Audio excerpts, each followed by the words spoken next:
I wanted to be able to come in and help the officers and the command understand things that maybe they didn't understand before. We're cops, we're very skeptical about things. Not through my wisdom, but through conversation and the dynamic of the red ball drill. A red ball drill does that by treating participants like subject matter experts, as opposed to us coming in and imparting our wisdom as consultants. It's finally training for police that treats them like the subject matter experts they are. The red ball drills provide a tremendous value for us from the ground up by way of allowing the operational officers and the dispatchers to speak to their experience. A lot of with consultants, they'll be like, yeah, this is the national standard, this is what you gotta do. And it doesn't fit our community or culture of the town and the way they want their police to be. We're a much smaller hometown city. And so coming in and asking us the questions and letting us kind of solve those problems together was big. Red Ball goes out, meets them whatever they're doing, whether it's a traffic job or an overtime job. How you doing? I'm Eric. I'm with the Red Ball Drills. Officer Garcia. Nice to meet you. Corporal Gliwa. If you got a roll, if something comes up and you got to get out of here, get out of here. The ball is just an engagement tool to elicit the critical thinking I need to have a conversation about process. It's a focal point. There's no fear, there's no trauma, there's no gotcha exercise. It's literally, hey, this means we're starting, let's talk. Here's your scenario. You hear shots fired from the library. What are you doing? Call it out on the air. Call it out on the radio first. Let the dispatch know.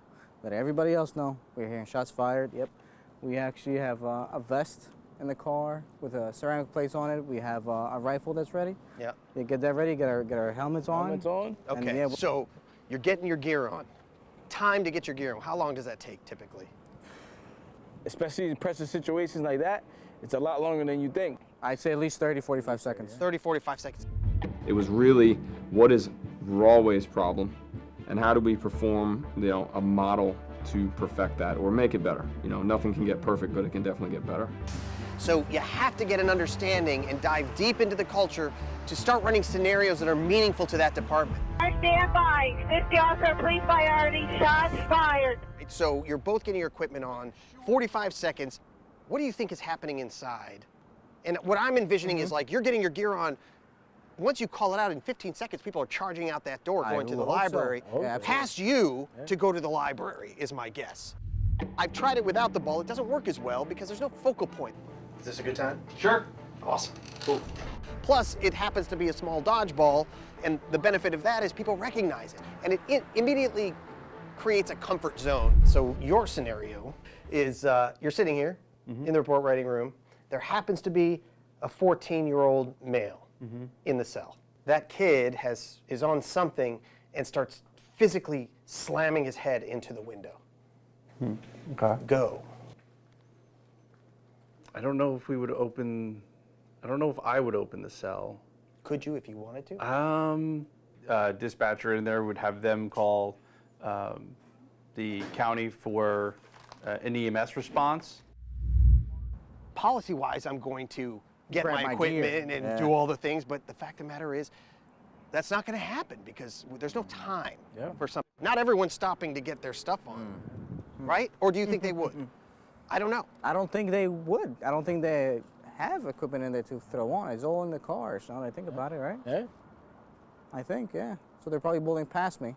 I like to talk about it because, look, I'm not trying to gear you one way or the other. It's more, let's talk about the reality of the situation and see if there's anything that we would change.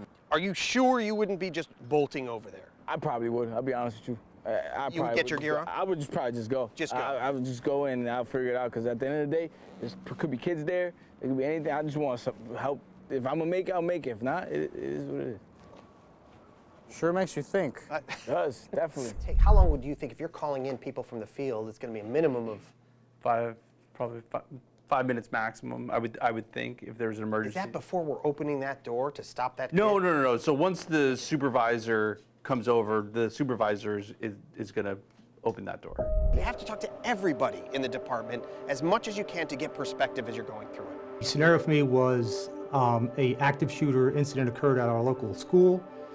And what would my initial response be to that active shooter? What would I immediately do? Where would I go? They're going to put you on your tippy toes, make you think outside the box. The red ball drills are different from your average tabletop, because normally when we conduct a tabletop, we bring the most experienced officers into a room. We prep them with scenarios. We allow them to work with each other to come up with the best answer so that we all look good. Red Ball is pretty unique in the sense that it goes to the officer that's working right now, today. It gives us a unique understanding of what's happening with this officer now, and if that officer is in tune to what they should be doing in response to an emergency. When Red Ball came in, I didn't have to stop what I was doing. I was dispatching at the time, and they were able to come in and see how I was working. And it made us really think about a lot of stuff that we were lacking, the training we're lacking. Which also led to further questions, further dialogue for us to try and make things as efficient as possible. I'm all about function, and they could take that report and immediately implement it into process improvements. I'm actually in the process of coming up with active shooter training. I have the report right next to me, and it will absolutely be implemented in my plan. From the Red Ball report that I read, we had, a tactical issue, so we started running drills at the range where we solved it. We focused on school shooting, but not just school shooting. We have a hospital. Something could happen there.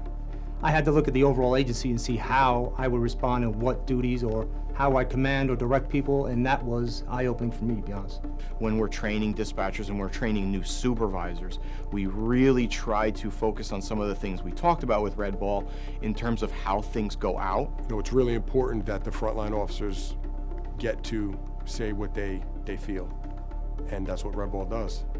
When people feel like they care, they'll spill their guts. I have kept the Red Ball for one reason. It's a terrific icebreaker. It's also a way to get them to understand that there's a better way to do training and to do competency development. Every department has its own unique situation, and the Red Ball drills allow us to look at that situation and discover better process. It is a constant evolution and change to be better